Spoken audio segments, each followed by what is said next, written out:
नमस्कार मित्रमैत्रिणींनो. मुरंबाच्या आजच्या महाविशेष भागामध्ये असं पाहायला मिळणार आहे, अक्षय आता अथर्वबरोबर बोलत असतो. अथर्वची ओळख करून देताना अथर्व म्हणतो की मी अथर्व सराफ. आता नाव ऐकल्याबरोबर अक्षयच्या लक्षात येतं की म्हणजे रेवाचा बॉयफ्रेंड ना. मग आता अक्षयला धक्काच बसतो, कारण रेवाने अथर्वबद्दल इतकं काही सांगितलेलं असतं की अक्षयला आता अथर्वला पाहून राग येतो. मग आता अथर्व म्हणतो की हो, मला माहीत आहे रेवाने ज्या प्रकारे माझ्याबरोबर डाव खेळला आहे तो तुम्हाला खरा वाटला ना, आणि तुम्ही मला दोषी ठरवलं. तुमच्या नजरेमध्ये माझी किंमत शून्य आहे, मला माहीत आहे. पण ज्या काही खऱ्या गोष्टी आहे ना त्या मी तुला आज सांगणार आहे. त्याच्यावर तुझा विश्वास बसेल की नाही मला माहिती नाही, पण रेवा ही अशी मुलगी आहे ना की ती कुठल्याही थराला जाऊ शकते आणि तिच्या लाईफमध्ये ती पैसा खूप महत्त्वाचा मानते. तिला माणसांशी काही घेणं देणं नसतं. मग आता अक्षयलाही ऐकायचं असतं की रेवाने नक्की असं काय केलं आहे की अथर्व इतका चिडला आहे आणि अथर्व आता रेवाचा बदला घेण्यासाठी आलेला आहे हे अक्षयच्या लक्षात येतं. मग अक्षय त्याला विचारू लागतो. मग आता अथर्व म्हणतो की रेवाने काय केले सांगू. तुम्हाला दाखवण्यासाठी तिने नाटक केलं होतं की तिला आम्ही मोलकरणीसारखं वागावं. माझ्या आईच्या विरोधात जाऊन तिने माझ्याशी लग्न केलं. आता तर अक्षयला अजूनच धक्का बसतो, कारण अक्षयला आत्तापर्यंत ही गोष्ट माहितीच नव्हती की रेवाचं लग्न झालेलं होतं. हे अथर्वकडून त्याला आता कळतं. आता ते दोघंही बोलण्यासाठी हॉटेलमध्ये जातात. तिथे अथर्व ड्रिंक करत असतो, तर तो अक्षयलाही ड्रिंक करण्यासाठी प्रोत्साहन देत असतो. पण अक्षय म्हणतो की माझ्या बायकोला सांगितल्याशिवाय मी ड्रिंक तर करतच नाही आणि असं बाहेर कधीच केलेलं नाही आहे. तरी पण रेवाबद्दल जेव्हा अथर्व सांगू लागतो तेव्हा अक्षय नाईलाजाने ड्रिंक करतो. तर मग अथर्व इथे म्हणतो की मोलकर्णीचं नाटक रेवाने केलं होतं आणि माझ्या आईच्या विरोधात जाऊन तिने लग्न केलं हे सुद्धा खरं आहे. तर मग आता अक्षयच्या डोक्यामध्ये एक वेगळीच युक्ती आलेली असते. तर दुसरीकडे आता अभि आणि आरती बोलत असतात. अभि आरतीला तिच्या तब्येतीबद्दल विचारत असतो की तू कशी आहेस, गोळ्या वेळेवर घेतेस का, स्वतःची काळजी घे आणि आपल्या बाळाची सुद्धा. पण मात्र आरती वरती बघायला तयार नाही आहे. वरतून आरती आता अभिला म्हणते की तुला काय करायचं आहे, तुला काही पडलेलीच नाही आहे ना, तू माझी काळजी करतोस का, तू कधी मला विचारलंस का, माझ्या बाजूला बसून कधी माझ्या तब्येतीबद्दल विचारतोस का तू. आता अभिला खूप राग येतो. अभि म्हणतो की हे काय तुझं, आणि तितक्यातच ते जान्हवी येते.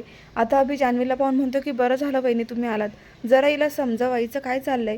मी हिला गोळ्या औषधांचं विचारतोय आणि ही मलाच विचारते की तुम्हाला काय पडलंय, तुम्हाला काही काळजीच नाही, हे काय आता नवीन. मग आरती म्हणते की मला आलंय सगळं लक्षात, तुम्ही मला इग्नोर करतात, तुम्हाला माझी काळजी काही करत नाही आहेत. तुम्ही असं का करताय हे मला चांगल्या प्रकारे माहिती आहे, पण तरीही मी कधी कधी काही बोलली का तुम्हाला. मग आता इथे अभि म्हणतो की तू ना अशीच कर, तुला नेहमी मला टॉर्चर करायचं असतं. पण लक्षात ठेव, नवऱ्याला ना टॉर्चर करणारी बायको, नवऱ्याबद्दल निगेटिव्ह विचार करणारी बायको बिलकुल आवडत नाही, मग ती प्रेग्नेंट असली तरीही. आता जान्हवी इथे दोघांनाही समजावत म्हणते, अहो इतकं पॅनिक का होत आहे, इतक्या क्षुल्लक गोष्टीवरून भांडण्याची काय गरज आहे. आता आरतीताईंना ती समजवत असते की आरती प्लीज पॅनिक होऊ नको. पण मात्र अभि म्हणतो की आली. रमाला पाहून तो खूप चिडतो आणि म्हणतो की आता घरच्यांसमोर कांगावं कर आणि घरातील प्रत्येक आता बाई माझ्या विरुद्ध बोलेल, माझ्या चुका दाखवेल, म्हणजे मीच वाईट ना आणि तू चांगली. काय चालू आहे आरती तुझं. आता अभि रागाने आतमध्ये निघून जातो. तर इकडे आता आरतीला खूप काही बोलायचं असतं जान्हवीला.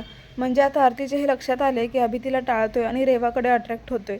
पण ते हे स्पष्ट बोलत नसते, तरी जान्हवी आणि रमा तर दोघी तिच्याकडेच पाहायला लागतात. तर पुढे आता अभि बाहेर येऊन रेवाला भेटतो आणि सांगत असतो की आरतीचं वागणं मला खूप खटकत चाललेलं आहे. दिवसेंदिवस आरती माझ्यापासून लांब होत चाललेली आहे. मी आज साधा प्रश्न विचारला तरी ती इतकी रिॲक्ट झाली. रेवा मला कळत नाही, मी खूप डिस्टर्ब झालेलो आहे, याचा ना आमच्या बाळावरसुद्धा परिणाम होणार आहे. इकडे रेवा म्हणते की अरे इतकं पॅनिक नको होऊस, काय होणार नाही, तू निगेटिव्ह विचार का करतो आहेस. मग अभि म्हणतो की मला माहीत आहे हे सगळं ना त्या रमामुळे होतंय, मला ना त्या रमाला इथून हलवायचं आहे. मग आता रेवाला अजूनच त्याची बाजू सापडते आणि मग रेवा अजूनच अभिचे कान भरायला सुरुवात करते.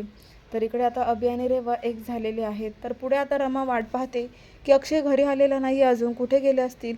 आज पहिल्यांदाच अक्षय मला न सांगून बाहेर गेलेत आणि फोनही उचलत नाही आहे, आता मी काय करू.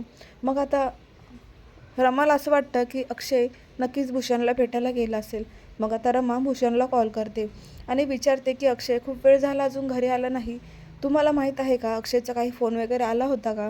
पण आता भूषण म्हणतो की नाही बहिणी, मला फोनही आलेला नाही आहे आणि अक्षय मला भेटला पण नाही खूप दिवसांपासून.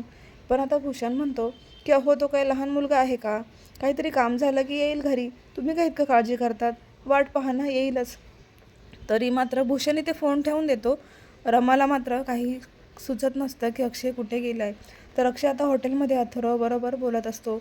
अथर्वने एकूण एक गोष्ट रेवाची अक्षयला सांगितलेली असते आणि त्यानंतर अथर्व म्हणतो की आता खूप वेळ झाला अक्षय, तू घरी जा. पण इथे अक्षय म्हणतो की नाही अथर्व, आता जाताना आपण दोघांनीही सोबत जायचं. रेवा तिथेच आहे, मला ना रेवाला त्या घरातून हलवायचं आहे आणि त्यामुळे मला तुझी मदत हवी आहे. तू सुद्धा माझ्याबरोबर घरी चल. जेव्हा तुला रेवा बघेल ना तेव्हा बघ, आता मला तिची चेहऱ्याची जी रिॲक्शन आहे ना ती पाहायची आहे. मग आता अक्षय आणि अथर्व दोघंही प्लॅन करतात की तू माझ्याबरोबर घरी चल, आपण दोघंही मिळून रेवाचा काटा काढूया. इथे आता अथर्व अक्षयला साथ तर देतोय, पण तिकडे रेवाला तो असं म्हटलं आहे की मी अक्षय आणि रमाचा बदला घेण्यासाठी आलो आहे. तर पुढे असं जबरदस्त ट्विस्ट येणार आहे. पुढील भागामध्ये अक्षयने रेवाला सांगितलेलं असतात की माझे खूप जुनं मित्र घरी येणार आहे आणि त्याचा पाहुणचारी नीट व्हायला हवा आहे. मग आता रेवा सर्वांना सांगत असते की अक्षयच्या फ्रेंडसाठी मी खूप छान पाहुणचार करणार आहे आणि त्यामुळेच अक्षय माझ्यावर इम्प्रेससुद्धा होईल. मग अक्षय म्हणतो की हे बघा आलाय माझा फ्रेंड. आता रेवा बाहेर पाहते तर अथर्वची एंट्री होते. अथर्वला पाहून रेवा खूप घाबरते. रेवाच्या हातामध्ये ट्रे असतो, त्याच्यात काचेचे बाउल्स असतात. तिचा हात इतका थरथरतो की ते काचेचे बाउल खाली पडणारच असतात. तितक्यातच अथर्व ते पकडतो आणि रेवाच्या कानामध्ये म्हणतो की घाबरू नकोस, अजून वेळ लांब आहे. असं म्हटल्याबरोबर रेवा अजूनच घाबरते. तर इकडे अक्षयही रेवाच्या बाजूला येऊन मनातल्या मनात म्हणत असतो की अक्षय मुकादम, तू काय छान डाव खेळलास रेवाला घाबरवण्यासाठी. खरंच खूप छान डाव खेळलाय मी. आता पुढे खूप जबरदस्त ट्विस्ट येणार आहे प्रेक्षकांनो. एक एपिसोड मिस करू नका, पाहत राहा मुरंबा आणि अशाच अपडेटसाठी चॅनलला सबस्क्राईब करा. धन्यवाद.